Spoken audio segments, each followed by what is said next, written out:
আমি তোমাকে কাল রাতে বলেছিলাম না যে আজ বন্ধুরা সবাই মিলে ঢাকার বাইরে ঘুরতে যাব?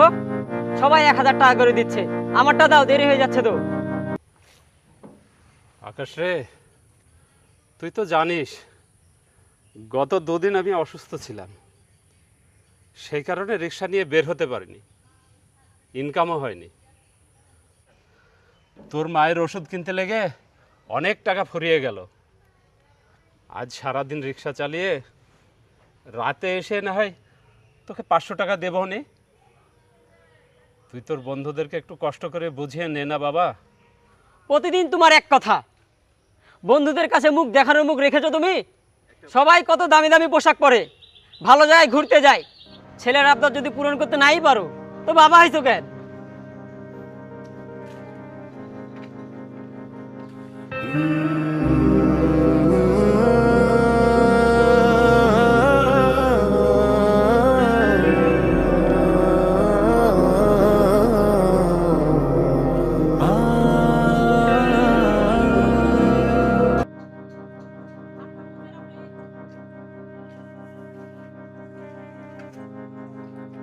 এই রিস্কা, ফায়ার সার্ভিস যাবা?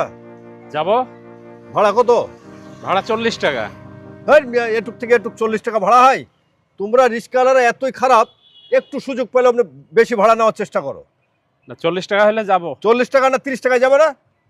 চলো। ওঠেন ওঠেন। হ্যাঁ চলো।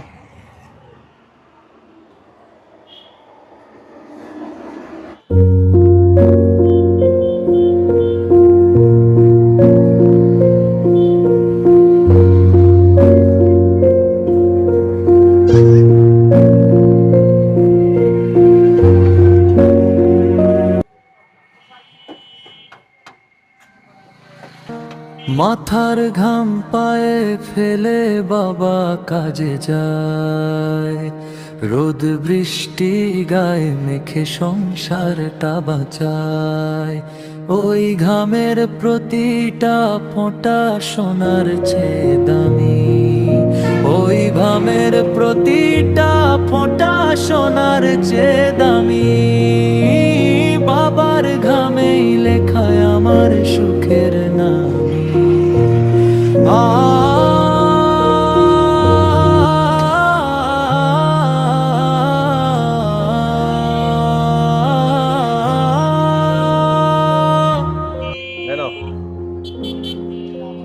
আমার 10 টাকা। আর 10 টাকা কিসের? 20 টাকাই ভাড়া। 30 টাকা তো মিটিয়ে আসলেন। আরে 30 টাকা মিটাইছে, ওটা আমার ভুল হয়ে গেছে। আসলে ভাড়া হচ্ছে 20 টাকা। আপনি 30 টাকা বলে 20 টাকা দেবেন, তাহলে তো হলো না। বেশি কথা বলবা না। তোমরা একটু রোদ পড়লে ভাড়া বেশি চাও, বৃষ্টি আসলে ভাড়া বেশি চাও, রাত হলে বেশি ভাড়া চাও। এসব কি? এটা তোমাদের স্বভাব। যাও, বেশি, তুমি আমাকে চিনো, বেশি বাড়াবাড়ি করো না। যাও, হাঁটো। তাই বলে আপনি মিটিয়ে এসে কম ভাড়া দেবেন?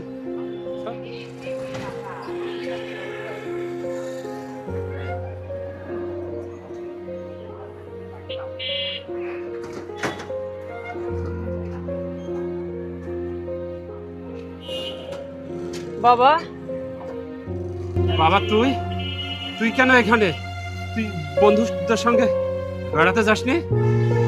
না বাবা, আমি বন্ধুদের সাথে যাইনি, আমাকে মাফ করে দাও। আমি আজ নিজের চোখে দেখলাম কতটা কষ্ট করো। মাত্র 10 টাকার লেগে মানুষ তোমাকে কত অপমান করে, আর আমি 1000 টাকার জন্য তোমার কত কথা শুনেছি। আমি খুব অপরাধী বাবা, আমাকে মাফ করে দাও। আমাকে মাফ করে দাও বাবা, আমাকে মাফ করে দাও।